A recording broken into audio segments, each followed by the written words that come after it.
The issue between Davido and Sophia is unfortunate. It's very unfortunate that they had to get to that level of going to court because of their child's custody. I've heard people come up with different opinions, there is team Davido, there's team Sophia, and it's normal for it to be like that because this is a high-profile child custody case. What is more fascinating to me is the video of Isaac Fayose that I watched.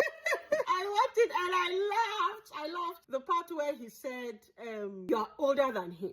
You open your nyash to get belly and trap him. Do you know why I laughed? The responsibility given to us women who grew up in Africa is too much. As Nigerian women, we are told it is our fault if you go to visit a man and he rapes you.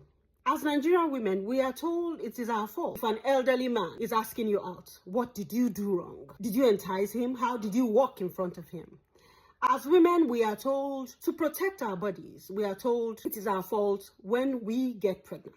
It is not the fault of the guy. To an extent, I believe that because there's something I always say, it takes two people to make a baby. It takes one person to stop it. So yes, it's partly our fault. The issue between David and Sophia right now is not about age. It's not about who trapped who, because both of them did the deed and both of them have the baby. So if he didn't want a child, do not always rely on the woman to do what is right for both of you. Before David, there was Two-Face. So I am very sure that Davido had seen Two-Face's plight with baby mama. He chose to walk in that path. So, but today we are not apportioning blames to anybody. What I want to talk about, the issue of the court case. I heard her lawyer said certain things that for so many were unthinkable. I empathize with David. I do empathize with him. But here's the point. The two people go to court. We do not go to court to rub each other's ego. We go to court to fight dirty.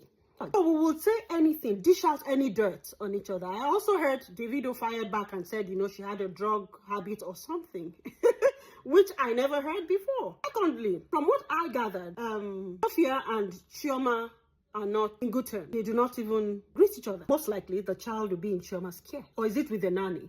If it is a nanny, what do I know about the nanny? Is it my own nanny that will be going to David's house? Thirdly, David is always surrounded by men. As a mother, a young girl, why would I want my child to be there? I'm not taking sides here, but I am saying let us look at the reality of things. With the things that are happening right now everywhere in the world, even with sons, I'm careful. I have two young boys. I watch them. I prowl around like a hawk, like an eagle. I watch them everywhere they go. When they go for sports, I am watching. We have heard things. I'm an ardent watcher of crime TV.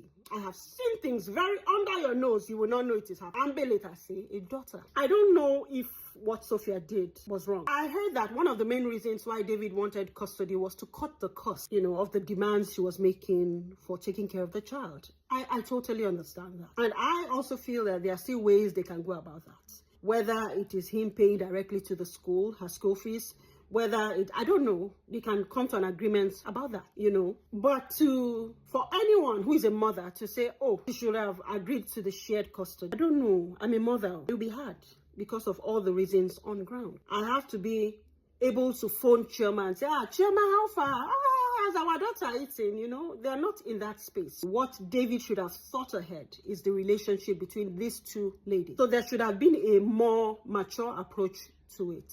Because if these two ladies were platonic, at least, that could have been possible. Some women out there would have, from day one, would have even given their children to David. David, you are not bothered about the emotional state of the child. The rich also cry.